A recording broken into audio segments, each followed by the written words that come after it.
It's a bird. It's a plane! It's the Glute Guys. Hello, everybody. Welcome to the Glute Guys Network. I'm Dr. Aaron. Today we have another special guest, Jared Maynard, PT, MScPT, aka Jared Unbreakable. Thank you for coming on. Thanks for having me, Tommy, Aaron. Great to be here.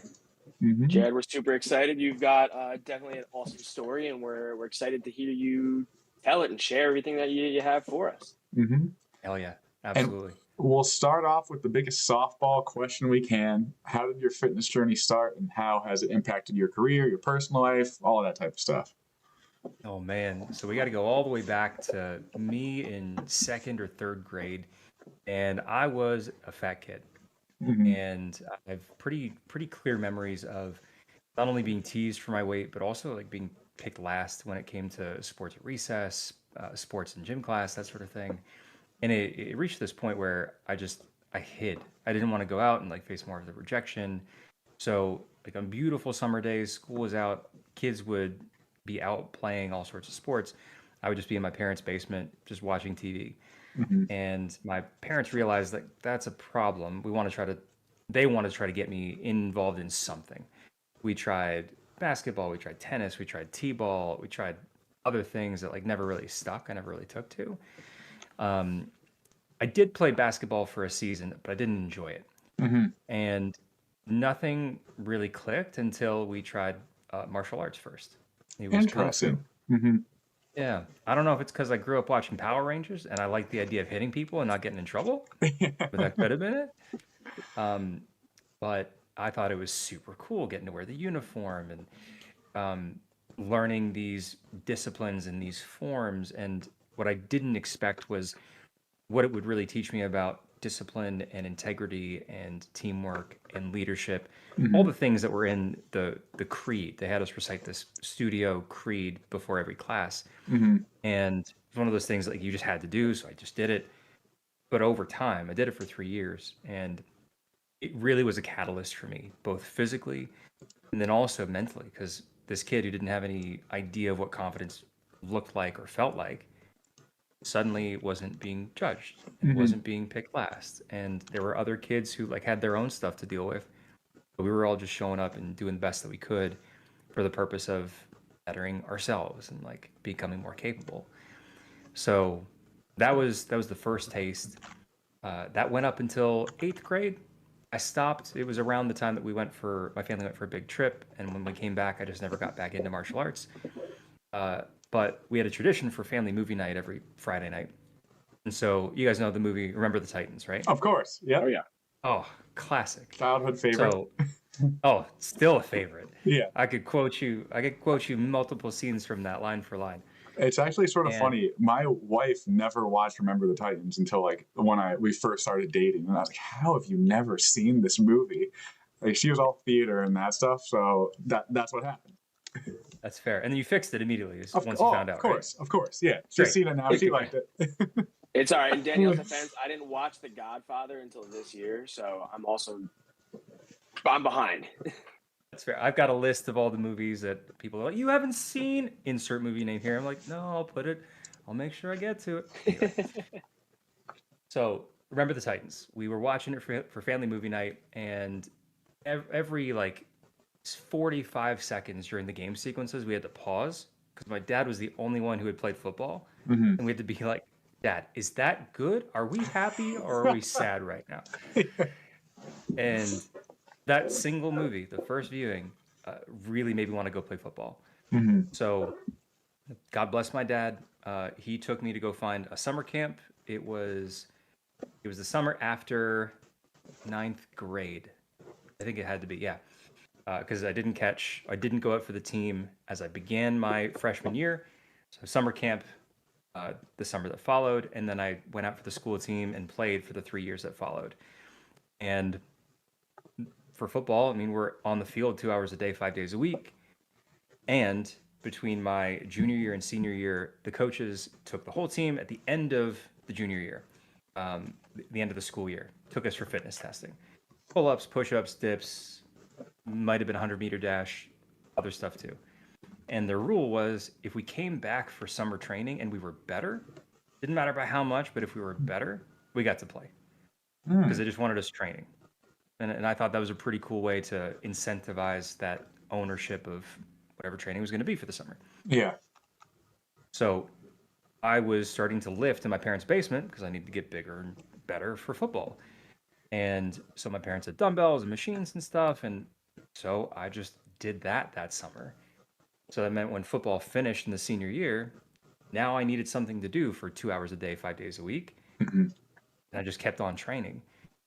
And again, similar to how it was for me with martial arts, I was now exposed to something different from the team sports environment. I loved football.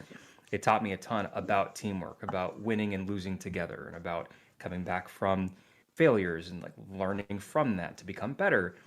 And now in the gym, even prior to that senior year, now the success and failure was solely dependent on me. Mm-hmm. And I got to see the product of my effort, my work, week over week. It became pretty addictive to Mm-hmm. put a little more weight on the bar and be able to do another rep or two and start to feel my body become stronger and like feel more confident that way. So that was another taste, another hit of the drug, if you will, Mm-hmm. which was building this level of confidence, which again, coming from a background of being a fat kid who just never had that was really intoxicating. I was Mm-hmm. like, I need more of this. So that continued all through undergrad. And after undergrad, I applied to PT school, didn't get in the first round. So for that gap year, as I worked at a PT clinic as an assistant, I just waited to reapply. That was the year, it was 2012 into 2013. And this is when natural bodybuilding had like its renaissance, another Mm-hmm. sort of golden age. Yeah. So I was like, I want to get into natural bodybuilding. And people like Dr. Eric Helms and Alberto Nunez, people and like from 3DMJ, Mm-hmm. like they were people I was just voraciously reading and consuming stuff from. So I had my focus on natural bodybuilding for a few years into PT school. It wasn't a good match. Mm-hmm. Nothing against physique sports or bodybuilding. It still has a special place in my heart. It wasn't a match for me because I had this kind of a perfect storm of some level of anxiety, never diagnosed, the stress of getting into PT school and being in the first year, Yeah. and then also the focus that you have to have on the minutia for nutrition to get lean. Mm-hmm. It really led to this, honestly, a destructive spiral for me that led to this binging cycle. And Mm-hmm. it took me a long time, too long really, to recognize what was going on and that I needed to make a change. Excuse me. So once I did, then powerlifting was waiting in the wings as the rebound girlfriend. Yeah.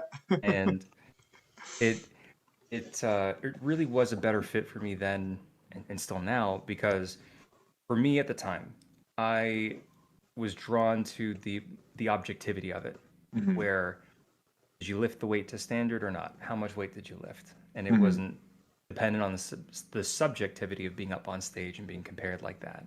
Mm-hmm. So, right sport, right time for me. And I've been sticking with that ever since. And it's been 11 years at this point. Wow. I mean, one of the biggest things that like we always say on this channel is like try to find like a type of exercise that you like to do and you can stay consistent with it, because then you're going to do it for a long time. Maybe it's 11 years.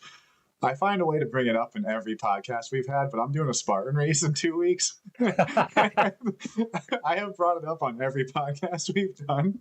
Aaron, you know you're upholding the stereotype, right? After That's okay. Aaron, after it though, you have to sign up immediately for another one, because we have to just continue. We have to Oh, continue. yeah. Going, I'm going to sign up for one after, then I'm going to start mentioning. Yeah, of course. But I mean, for me, it's fun. I like to do it. It's might maybe a little bit different, but it keeps me consistent with exercise. It keeps me consistent doing like strengthening, cardio, all that stuff all together. And I do a lot of wonky stuff along the way as well. So it's a nice, I guess, change of pace for me. Because sort of like you, I've done like bodybuilding stuff, and like I sort of liked it, but honestly, I sort of got sick of it.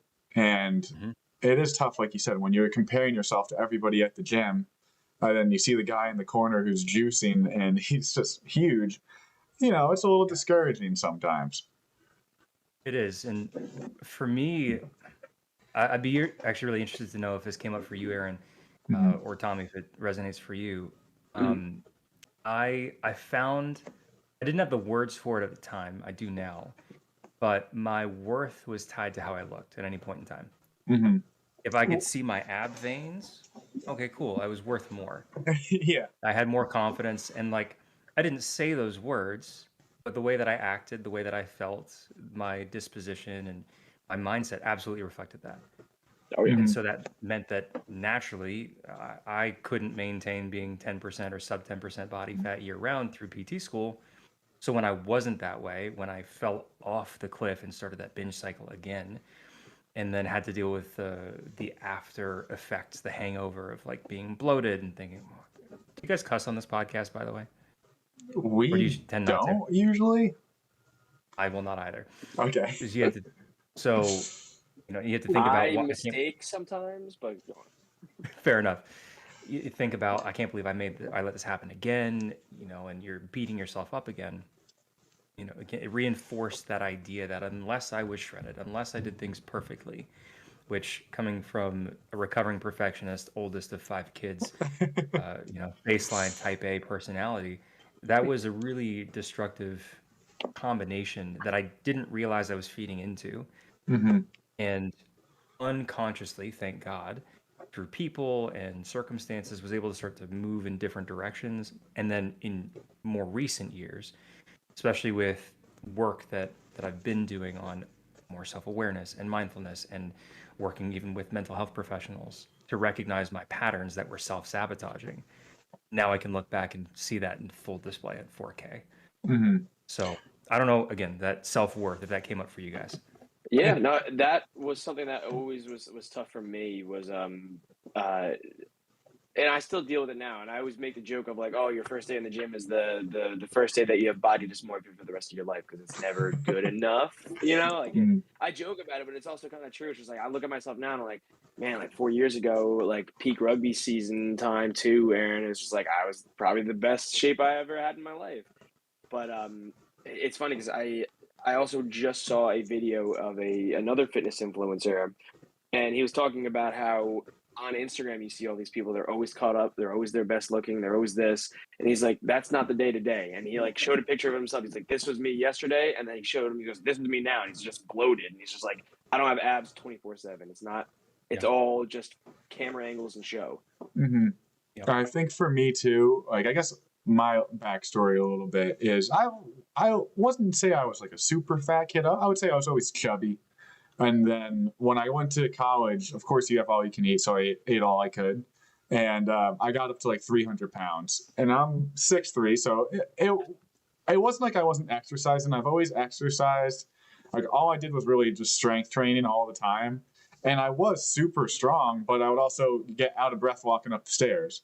So maybe not the best combo. And then I started playing rugby sophomore year, so that I guess got me to start losing a little bit of weight. You got to do a little bit more running, eating a little bit healthier. Like the first thing I did to start losing weight is instead of eating 3 plates at dinner, I would eat 1 plate at dinner, and that actually worked pretty well to get started. Yeah. But I think because of that, I guess mentally now, anytime I start to gain even a little bit of weight, I'm like, oh man, I'm gaining weight again.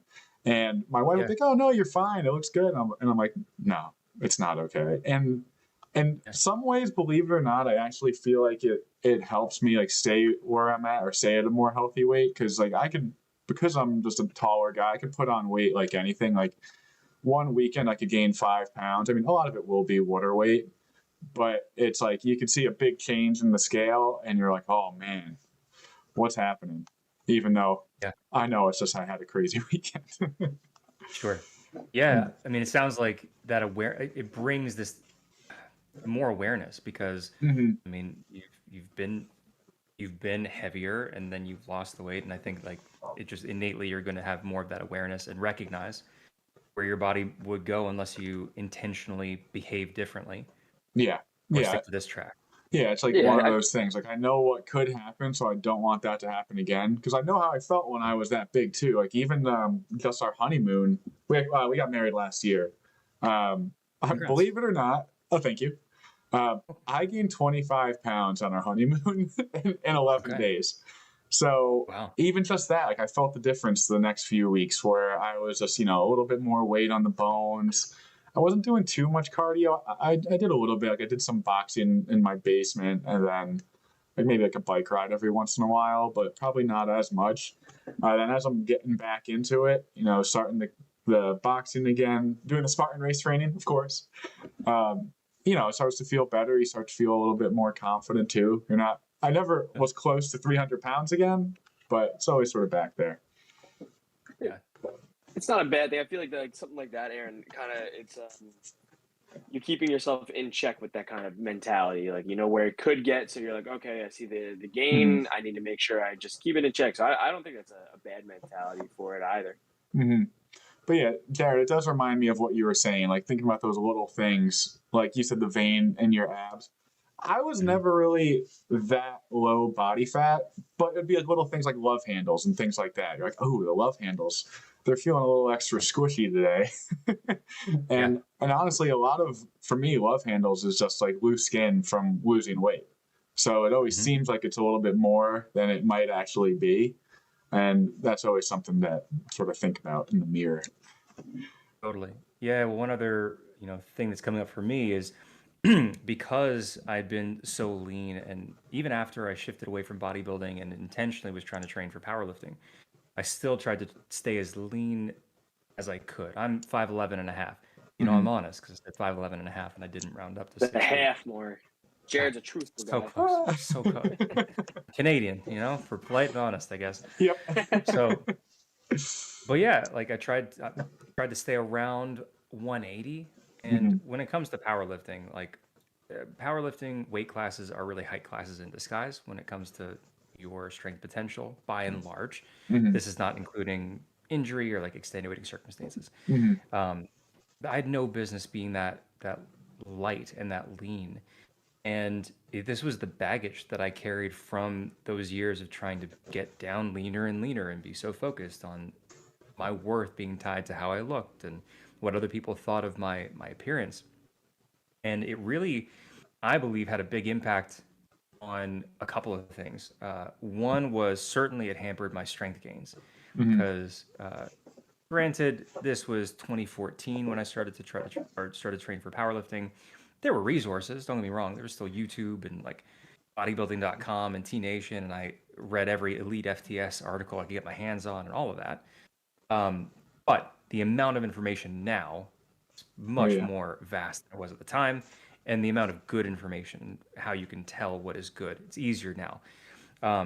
So I didn't train very well, and this is one of the reasons why now as a coach, I want to save people from the headaches that I caused myself and the time that I'll never get back from doing stupid stuff. But the other piece of it, is that by trying to stay so lean, I can't prove it, but I'm fairly confident that it was at least a factor in what is now a chronic and recurring hamstring strain that I first got in 2015. It was just a deadlift rep that honestly didn't look that bad and wasn't anything crazy. Happened there. It took me 2 years to get under control. Most of that time was spent by me trying to rehab it myself, which did not go great. I'm thinking I'm a newly minted PT. I should be able to fix this, right? I spent this time and money and like, what good am I as a PT unless I can fix this? Which is a mindset that I see pop up in a lot of clinicians, PT, chiro, health professionals. And my firm belief is that it's always different when you're the one going through it, whether it's an injury or training. Because, tell me if it's true for both of you guys, but like, Tommy, if you see somebody and they've got a hamstring strain, you're probably like, oh yeah, no problem. You would just do this and this and this. Like, can you say that with confidence that it would be as clean cut if it were you, without quite as much tweaking or without quite as much second guessing? Because maybe it is. I'm open to that possibility. I'm curious how it is. So, no, for me, like the tweaking, that's tough. Why am I'm brain farting right now? Excuse me. I've got to put you on the spot. I will say I like. Oh yeah, go Tom, go. No, you go ahead, Aaron. From my point of view, maybe not a hamstring strain, but a big thing for me was I hurt my back when we were playing or in college, like right before rugby season. I hurt it water skiing actually. And this is before like PT school or anything. So all I really did was just, strength training, and that was it. And I had it in my mind that, bed rest would make me better.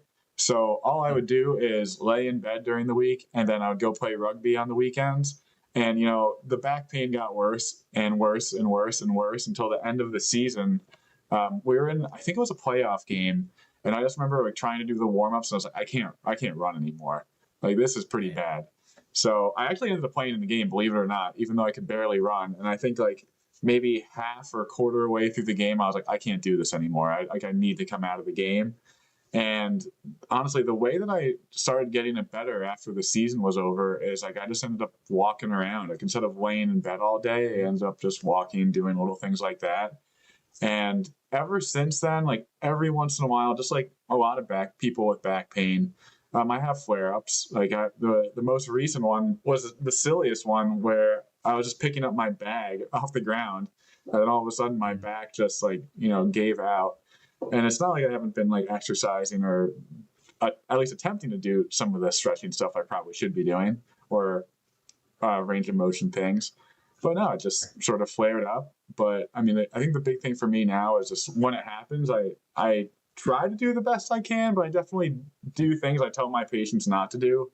Like I know like a big one is just breathing. Like whenever you see, like I work in geriatrics, so you see people try to move, they're holding their breath, and they're in a lot of pain. And I'm like, oh, don't do that. Try to take some deep breaths, take it slow. And then I'll like stand up with a sore back and just be like, Yeah, right. I can't do it. Yeah. Well, that's the thing, right? And you said it there. We do the things that we tell our patients not to do, and even allowing for some wiggle room.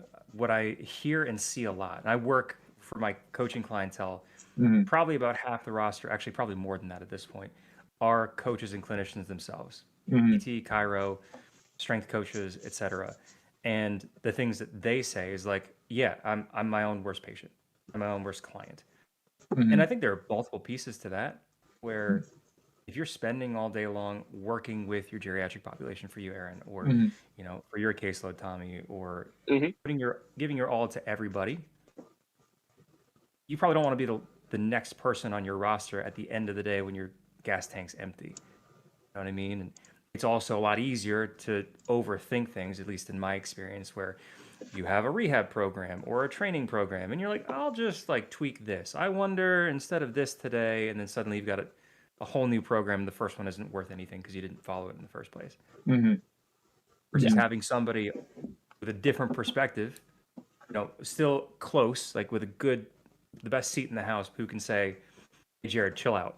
Why are you doing that? That doesn't make any sense. Stick to the script. You know what I mean? Well, I definitely think a lot of times with physical therapy coaching, like that's what, like we are just guides trying to guide the person in the right direction that sort of stops the person from going off course and gets them where they're supposed to be going.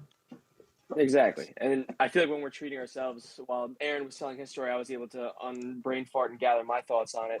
It's I often struggle with like taking my own medicine, like how Aaron had mentioned, where it's like, all right, I need to be doing X, Y, and Z, and then that'll help me get better. Oftentimes, like Aaron said, like I would also ignore times. Like I'll be honest, right now I've been dealing with a wrist injury since November, and I've been trying to work at it, but I'll also still go right into the gym and start bench pressing and ignore that I have the injury. So I'm not taking my own medicine, but I'm also being hyper analytical and analyzing like, okay, it could be this or it could be this, and I'm trying different treatments when I'm getting too many things in the pot now. So I really need to kind of reel it back in. Well, I feel that a lot because Quinn, Dr. Quinn Hennick, who I mentioned earlier, he was somebody who I knew about first through Juggernaut Training Systems from Chad Wesley Smith, because they did a lot of work together. And this is around the time, I think Quinn and his co-founder started Clinical Athlete in 2015. They launched the directory in 2016. And I was consuming all the videos that I could from Quinn. And I loved what he was about. I loved his principles and his approach, especially as it related to athletes. Strength athletes were a big focus, but athletes in general. So when the directory launched, I applied to be listed on the directory as a clinical athlete provider. And so I did, and that was how Quinn and I initially began to correspond. So my powerlifting coach at the time, when this hamstring injury kept flaring and we let it settle and then try to ramp back up and it'd flare again, it was just super frustrating. Serendipitously, Reed, the name of my coach, he was going to suggest that I contact Quinn because Quinn did remote consults and helping people that way. And I was thinking about like, I wonder who else could help me. And this at the time, now especially post COVID, remote care is so much more commonplace. This is 2016. It was a novel concept for me at least, and probably for most. So yeah, that's what I ended up doing. And exactly like you said, Tommy, when I had Quinn there, I was able to just brain dump, and Quinn acted as my filter. And I didn't have to overanalyze. And he was able to say, yeah, I think this makes sense. It's probably a chronic hamstring tendinopathy based on this. And I think what we need to do is this. And then I went and did this, and told Quinn how it went. He was like, cool, do these things now. And it was amazing. Not that it was an instantaneous cure, but truthfully, I made more gains in about 2 months-ish than I did in those previous 2 years because of the constant like boom bust cycle. So having somebody there to help steer the ship, especially when you're smart enough to be dangerous, which you are as a clinician or a coach, is really helpful. Yeah. You took the words out of my mouth. I was about to say, it's like we know too much for our own good that we can't diagnose and treat ourselves. The amount of times I've tried to diagnose and treat myself, I'm like, yeah, nope, I'm gonna go and grab like my boss and just tell him like, I need you to look at me because I can't look at myself. Smart. One thing that Jared, you said a while ago or a few minutes ago was that you feel like the information is like that we have now is a lot better and easier to find. Do you have any recommendations for people watching, like how to look for good information? Like, is it just do a Google search, pop on YouTube? Yeah, I would say, excuse me, I would first look for the who. Super brief side tangent. There's a book called Who Not How. I believe it's by Dan Sullivan, and he might have co-authored it with, I think it was Dr. Hardy. But the thesis of the book is that a more efficient and often more powerful way to solve a problem is to think about who you can leverage in your life, in your network, rather than how you alone can do it. And I find that to be true when it comes to finding good information, at least as a starting point, or can make things simpler. So I look for people who I trust.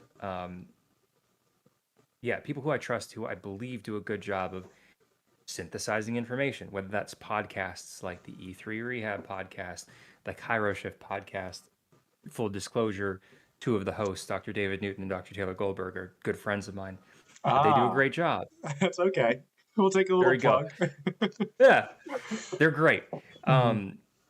In the rehab world, Quinn Hennick, clinical athlete, Level Up Initiative, Barbell Medicine, Barbell Rehab, and insert a number of any of the clinicians who either are affiliated with these organizations or put out stuff themselves. Those are a number of people I would go to. In the strength and conditioning or exercise physiology world, Dr. Eric Helms, Greg Knuckles. Oh gosh, I'm going to blank on more right now. There's one guy named Jared Unbreakable. He's pretty good. Yeah. Well, see, if I said that myself, thanks, Aaron. The check's in the mail. I was supposed to be humble and honest, so I couldn't just go tooting my own horn, you know? Yeah. I would say, if you can get around those people who, I'd say, rules of thumb, people who often don't speak in absolutes, because experts, they are usually very precise with their language. And plus, if anybody's a Star Wars nerd, they know that only a Sith deals in absolutes. That's true. That's true.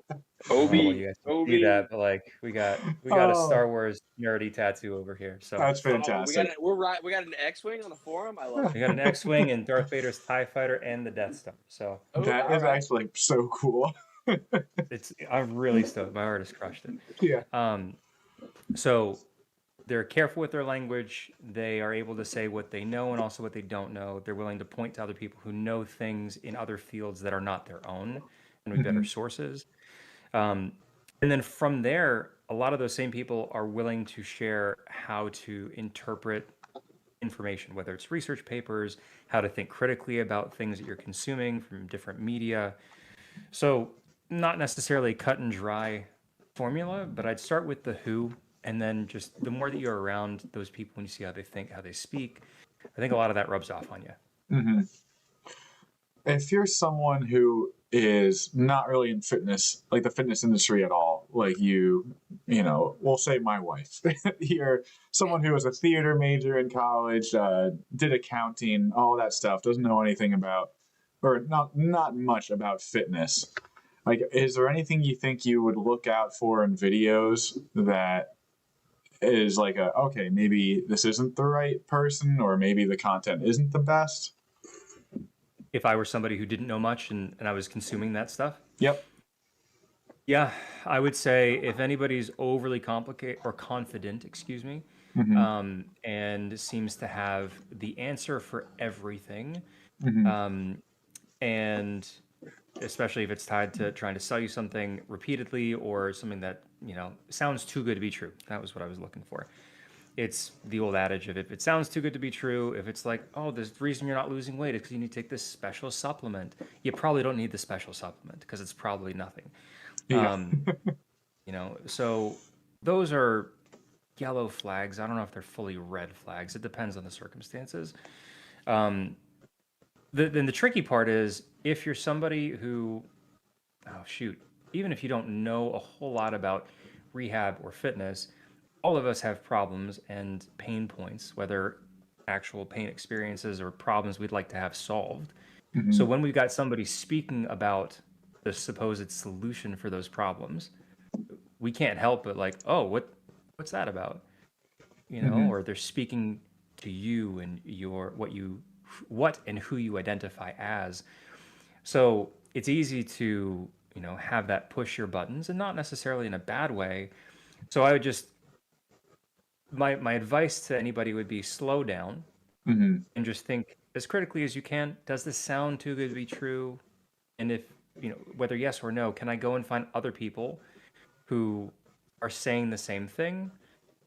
And then if that leads to any sort of decisions, are you going to go buy a product? Are you going to go talk to your doctor about something? Are you going to go have surgery?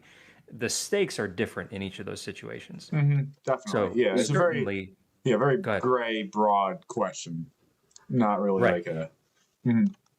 but still worth talking about. So definitely, depending on what you're now thinking of doing after the fact, well, maybe I'll go, buy that supplement and see what happens. If it's a relatively cheap supplement and you've got the funds to spare and doesn't have any known side effects, and it doesn't seem like you're buying it from somebody in a trench coat behind the good life, but those are the best maybe you're supplements. right. Those are the supplements that work the best. You got to get it from Vinny, though. Vinny's the good stuff. Of course. But exactly, like you just need to do the light research on that stuff when it comes to the supplement game. You got to be careful of what you're putting in your body as well. I tell my patients a lot of the times just to be like, leery about Google. I tell them as soon as they run into me in the clinic, I'm like, guess what? I'm your Google. And you write down your questions and you come in and you ask me and you don't Google it, because Google is going to just tell you it's cancer, and don't do that. Every time. Yeah. Every time. I like the don't deal with absolutes too, because that's like you see it all the time where people are like, oh, this is going to make you lose all that belly fat or something like that. And, maybe it is just something that doesn't work. Maybe it's a tapeworm that you take as a pill. That'll make it happen. No, I always think about like when we you run into the ads of like this one pill will help you lose everything. I just think about the original one, which was like that like 80s thing that like you see like the everybody's standing in and the thing just like vibrates you like back and forth. I just think of that. That's the original fat loss pills. That. Well, that's just it, and it goes back as far as marketing's been a thing. Yeah. And it goes back to all of us having buttons to press, problems that we want solved. And if somebody can speak to those problems and get in your head and make you feel or make you believe that they understand you, and that they have a solution, then we're inclined to test out that solution. And sometimes the solutions are in fact good solutions. Mhm. And that's where, I'm a fan of people who do good work and want to truly help people and not just, profit off of them. Learn marketing.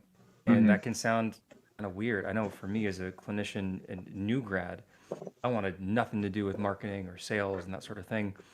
Marketing in its most pure form is just putting out a message and trying to talk to the people that you actually want to help and get in the conversation in their heads so they pause because you're bombarded with messages all day long, and just saying, hey, look, if you have this problem, here's a solution.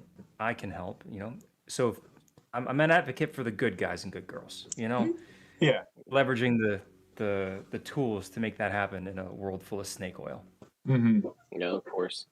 Yeah, that's very nice to hear too. There's a whole lot of garbage out there. So when you meet the good, nice people who really mean well, and even on like a smaller scale, like we've all dealt with like other healthcare people who you can tell just don't really care that much about the patients that they work with. Like I've had a bunch of times with me where a patient would be telling me about all these different symptoms they have. And to me, it's obvious, like, okay, there's something wrong here that needs to be addressed. As a physical therapist, I can't really do too much about it, but I will send a referral maybe to a cardiologist, a neurologist, something like that. Then they go and they come, I go see them next week and they're like, oh yeah, I'm completely fine. And I'm like, well, what about these obvious symptoms that we just wrote down and we sent to them? Like that's something that you would hope that people would address, but I guess you have to look for the right people too. You do, and it's instances like that truly make my blood boil and they make my heart sad because it shouldn't be like that. And fully recognizing the limitations of the system. People like about the system, but when we're talking about healthcare in particular, whether it's physicians, whether it's allied health, in many settings, doctors, for instance, you've got 5 minutes because they have all these patients they have to see and all the charting. And I'm not excusing poor bedside manner or a lack of caring. I think that's inexcusable. I don't think that applies at all. I think the same is true in allied health. And I'm just, it's one of the reasons why I am affiliated with the Honey Badger Project, which is a healthcare business incubator. Dr. Frank Benedetto is the founder of that. And I came in as a member when it first launched in 2020.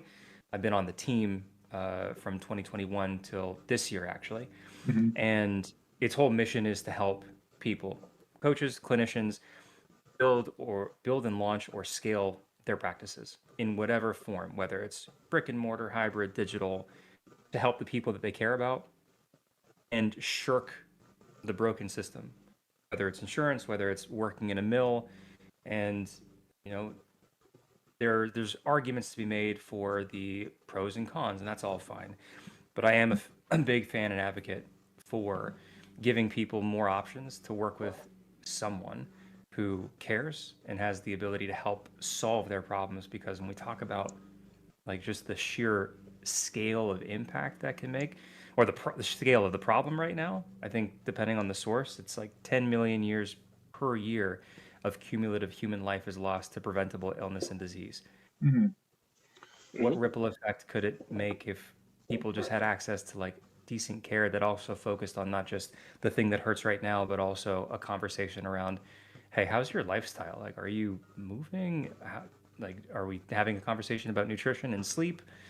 Because that affects the person, it affects the person's spouse. If they have kids, the kids, it's a wide-ranging ripple effect. And I think you said the big word there too, just care. You just have to care about people when it comes down to it. I mean, I think sometimes like you might not have all the skills that you need, but as long as you care about the person, you're going to work to figure it out, and you work to improve your blanking on the Skills. Skills, that works. Yeah, you're going to work to improve your skills that you can do what you need to, or you can refer to the person that needs to that you need a referral for. But you need to care to do that too. You got to care about the people that you're working with and that you see. I had a I do. patient who came in today, actually, and I had seen them once, and something had happened, and time has now passed, and they came back, and they told me that this something happened while maintaining HIPAA for everything. Mhm. And they said, "Listen, I'm between like two things. I was referred to go to X clinic up the road, but I did see you for that one session." And they were just like, "I just want to ask you, like, with X that happened, what can you do for me compared to the other one?" And I just said, like, "Listen, like, I'm going to be a salesman for myself. I don't know the X clinic down the road. I don't know what their system is, but I know what my system is." And I told them that. Mhm. And I just said, "Here's what I'm going to offer you and what I think I can do for you. And it's, of course, still at the end of the day, your decision, but this, I think I can help you. This is how, this is the roadmap that we're going to use together. Yep. And this is what I think. I'm not going to trash another clinic. I don't know who the PTs are over there, but I know what I can offer you." And I was able to today sell myself and got an eval with them. So just Awesome. by, like you said, caring.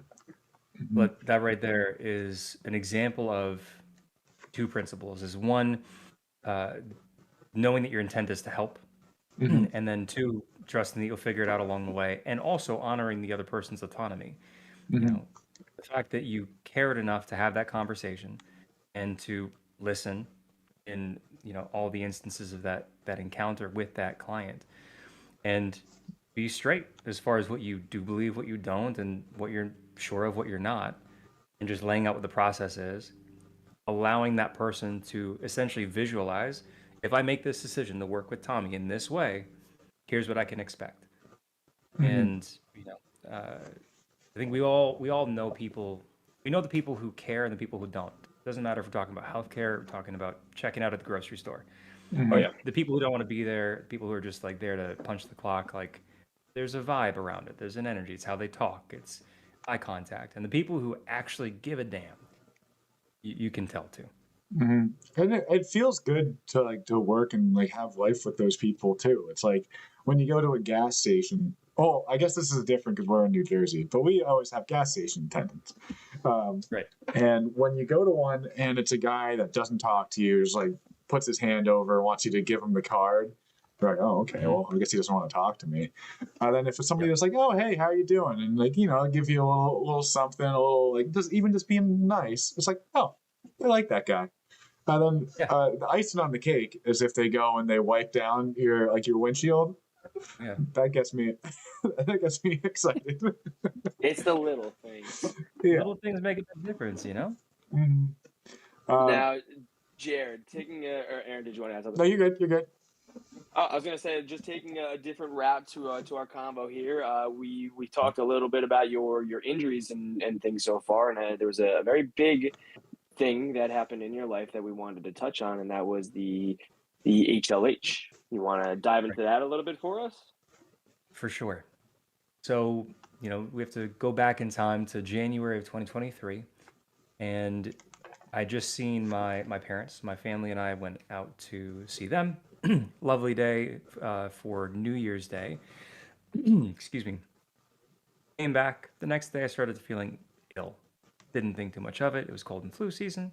My wife and daughters had the same thing. So I figured that's cool. It'll run its course and we'll all be fine. By the end of the week, my wife and daughters were fine, but I was getting worse. So then began 3 weeks of this, really a spiral where cold and flu symptoms, malaise, fatigue, turned into insomnia, which for me, I'd never experienced insomnia, and that was really strange. And then my lymph nodes started to swell. I had some pressure in my sinuses. So I went to my family doctor, got it checked out. We figured it was a sinus infection. Got some meds. Meds weren't touching it. So fast forward another 5, 6 days or so, and the insomnia is getting worse. I'm not getting better. So we figure, my wife and I, like, I got to go into a hospital. Now we live out in the middle of nowhere, a little west of Toronto. Mhm. So we went to a smaller hospital and got checked out. And the doctor said, "You've got mononucleosis." Mhm. I'm like, how the hell do I have mono? Kissing disease. My wife's never Yeah. had it. Yeah. We've been married for 8 years now. Um, so it was perplexing, but got a sleeping medication, was sent home.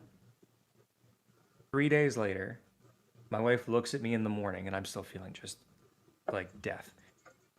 And she looks at me and she says, "You're yellow." And we look at each other like, we know we got to go to a bigger hospital because this is bad. And we talked about knowing enough to be dangerous. I know my liver's failing and I don't know why. Go to the hospital. I remember getting out of the van, walking into the ER. And mind you, I'm a competitive powerlifter at this point. Just under 6 feet, 194 pounds. I'm used to slinging weights in my basement for fun. And the walk, which must have been 20, 25 feet from my van to the doors of the ER, I was hurting. And at the triage nurse, as she takes my heart rate and blood pressure, my heart rate's pushing 200, blood pressure spiked. Talking to the next nurse who's registering me, I told her, like, I'm going to pass out. And I do, pretty much, as I get put onto a stretcher. So then begins the mad dash as I'm admitted to the ER. My wife has no idea what's going on. She's with me, though. We have 3 young girls at home. This was the day before my twin daughters, they're my eldest 2, turned 5. And I'm definitely, my liver's shutting down. We find out that my kidneys are shutting down as well. I'm coughing up blood. I've got some hemorrhages in my throat for some reason. And it takes us 6 days. In the span of 6 days, I go from a guy who walked into the ER not knowing what was going on, certainly not feeling right, to a guy who's hooked up to life support in the ICU with kidney failure, liver failure, a massively enlarged spleen, and HLH, which is a very rare and deadly disease with a mortality rate of anywhere from 50 to 75%. Wow. For the kind. That's crazy. So terrifying. It was, like, it truly was hellish. And my wife told me later, I had to be filled in on a lot of the details because I was delirious in those 6 days in the ER, and from the ER to ICU B, which was less intense ICU, and then eventually to ICU A. I have splotchy memories, but my wife told me that in the ER when I was on supplemental oxygen and she was looking at me so weak that I couldn't get up and go to the bathroom. That was terrifying for her. Her big, strong husband was like supposed to be the provider and protector. Can't move. And she has no idea if it's going to be okay. So, yeah, landed on life support, ventilator, dialysis, the whole 9. And with HLH, there are 2 different types. There's primary, which is genetic, and that usually shows up in newborns or infants. And secondary, which can be caused by either a cancer, a different autoimmune disease, or an infection. And mine was the infection. The mononucleosis, which we still don't know how I got, triggered this cascade. And HLH causes the immune system to massively overreact and attack healthy cells, especially red blood cells. It's not a true autoimmune disease. It's a hyperinflammatory syndrome, and it especially affects the liver, kidneys, all of my organs that were shutting down. And the treatment is chemotherapy, it's corticosteroids, it's monoclonal antibodies, plus then you're fighting the uphill battle of any and all hospital-acquired illnesses that you get from being in the ICU for so long. And I had multiple wounds, I had other infections, and again, we're still looking at best, my odds were a coin flip of whether I make it back home to my wife or my daughters. Wow. I mean, one of the biggest things I think of is, like, I've seen it on your page a few times, that like you feel like just how strong you were from powerlifting is what actually got you through the whole thing. And I'm sure too, like, just the support from your family, having them there is a big, like, mental boost as well. It was. I think there were 3 main things, really. And you hit on 2 of the big ones. Once I came off of life support, I was a shell of myself.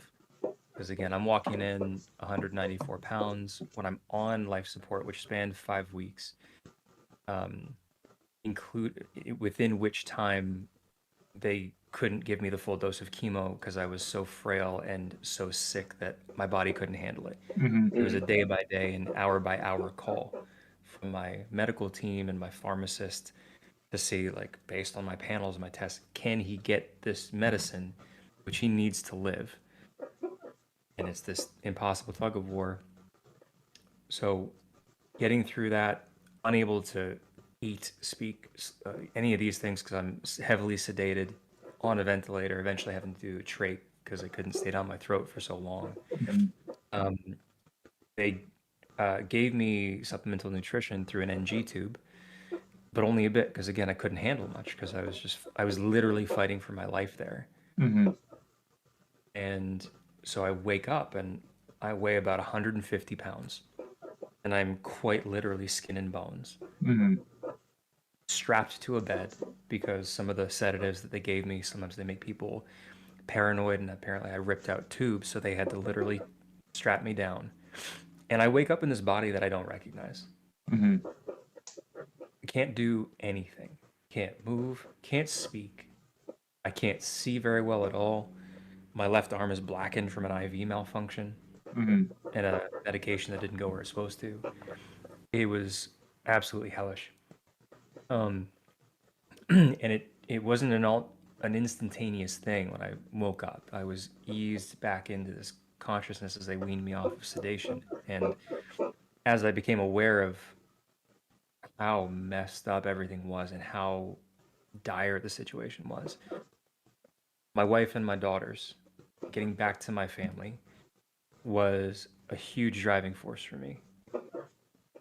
It also was made very apparent, both for myself and reinforced by my medical team multiple times, that unless I was as strong as I was going into this complete out of left field fluke, which my hematologist, who is an incredible woman who headed up the entire medical team for me and who I still see from time to time, he said, you had no genetic predisposing factors. This was a really unlucky hand. Yeah. And had I not started to get into physical activity with martial arts and then football and then started to lift and then continued to lift for all of those years, 18 years at this point, we wouldn't be having this conversation right now. Mm-hmm. So, It's wild to think about. We had that same conversation just last week with another guest on the show, just talking about how, like, one moment just led up to what could have led up to now. If one thing had changed, then we're not having the conversation. Just like that. If one thing had changed with it could have been the treatment plan. It could have been your lifting, the martial arts. If anything, then it was the perfect storm for you to get through it. Yep. It's amazing. Mm-hmm. and I mentioned there were three main things, and those were two. The third piece is, in the middle of that fight in the ICU, where they're giving me the treatments, where they're doing the things to the limit of what they can possibly do based on just how sick I am and how rapidly I'm declining. There's a point where there's one last treatment they could give. It was a monoclonal antibody, and they gave it, and I continued to get worse. Mm-hmm. And at this time, my wife and my parents, they were trading off shifts. My parents, they live about an hour away. Dad runs his own business. My mom works for the company as well. They dropped everything and they came running, and I'll never be able to thank them enough for it. And my wife, who became a single mom overnight and somehow had to break this news to our 5-year-old, and 2-year-old daughters of why Daddy wasn't coming home today and maybe not ever. She didn't say that last part out loud, but she held that inside. They were switching off. And again, nothing is guaranteed at all. If anything, actually not if anything, what happened was they gave the last treatment. I was still getting worse.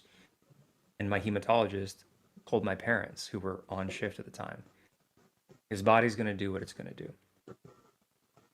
She walks out of the room, and the charge nurse who is around and overheard that conversation comes up and she says, "It's important that you understand what she just said.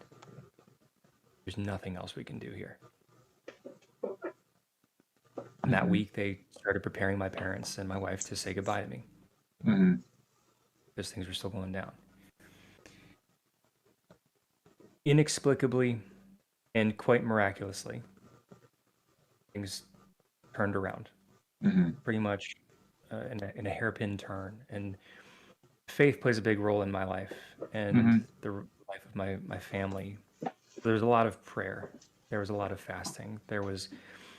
I heard later that there were like the ripple effects of family and friends talking to other family and friends talking to other people. There were people who I've never met and probably won't ever meet in the States, in Ireland, in India, people on radio stations offering prayers and doing all sorts of things.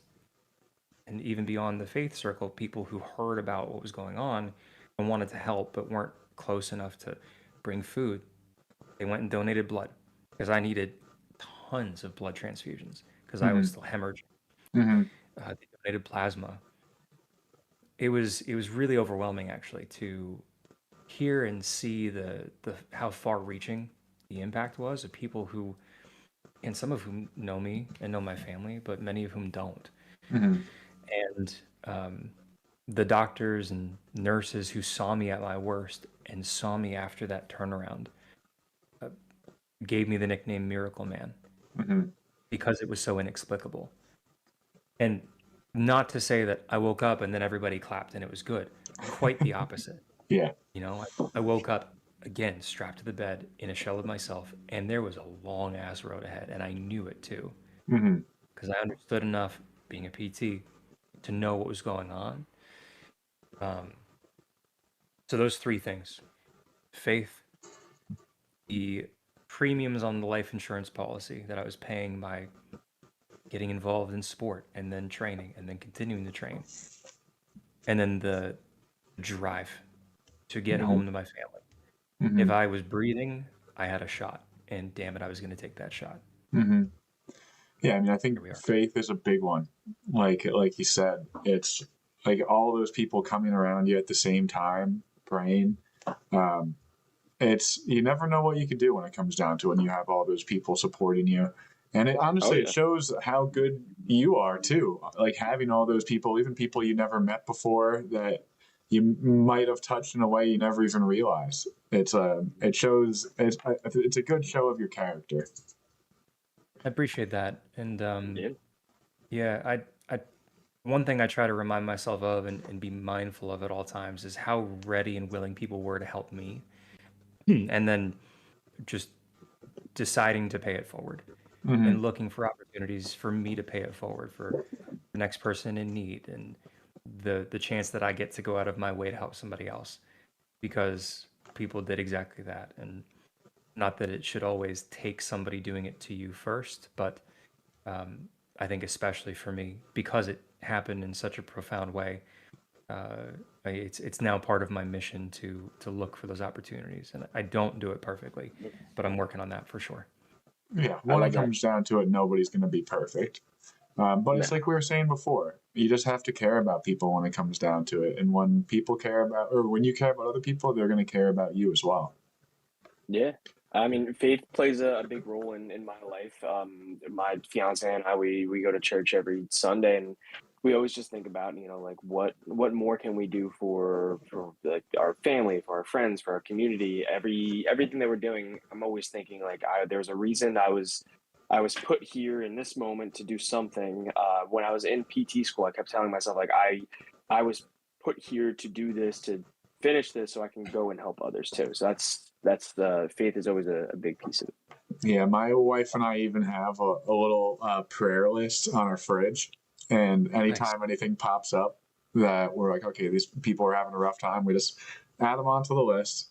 And That's then, that's actually a really great idea that I might steal because, I mean, so many times I talk to people or I'm aware of something going on and like, oh, I'll pray for you or I'll pray for them. But then ashamed to say it. Like they're out of my mind because the next thing comes up. But having a place to put their names and have the reminder, that's awesome, Aaron. Thanks And for it's saying that. Yeah, I like that. it's actually even nice. Like first, like putting people on is one thing, but when you get to take them off, it's also really nice because it's like, Yeah. okay, they're doing well. Maybe we don't have to worry about them for a little while, and we could sort of move on and go from there. Yeah, I think I'm stealing that too, Aaron. I think I'm stealing it. Love that. All right. Well, believe it or not, we just hit an hour on the podcast. It's good conversation. Time flies, right? It really Oh, yeah. did, for sure. We're probably going to wrap it up soon. Do you have any more plugs? Anything else you want to get out there before we wrap up? Well, I mean, I think what I'm moved to say is if anybody's listening to this and you may not, hopefully aren't going through a massive health crisis, but if you're going through something, whether it's health related, whether it's an injury, whether it's something that's really rocking you to the foundations, or it's you're going through it physically, mentally, you're not sure if it's going to be okay, how long it's going to take, what the road out is going to look like, or what it's going to involve. If you're hearing this, it means that you've got some fight in you. And I'm not saying that it's going to be easy. I don't know what's going on for you, but if you're here and you've got breath in your lungs, then my encouragement and invitation to you is to keep going and acknowledge where you are right now, eventually work to accept the current circumstances. You don't have to like them, but just acknowledge and see them for how they are. And then set your sights on where you want to go and who you want to be. There are things you can't control, so focus on the ones that you can. And if you show up, if you start doing the things that are in line with that future you who isn't in pain, the future you who is confident, the future you who does know things are going to be okay, at some point along the way, you will become him or her. And sometimes all we need is an encouragement when we're in the fight to keep going. So hopefully this can be that for you. I love it. Yeah, I don't know if there's anything left to say after that. That was pretty beautiful. Jared, you're a hell of an inspiration, man. Your story is amazing. You inspire me and Aaron. We were super excited to have you on. We want to have you back sometime for sure. But thank you for coming on. Yeah, definitely. Thank you. Thank you, Tommy. Thank you, Aaron, for the invite and the time. I really appreciate it. And yeah, I would love to come back for a part 2. So we'll set that up. Hey, that always sounds good to us. All right, everybody. Awesome. Thank you and have a nice night.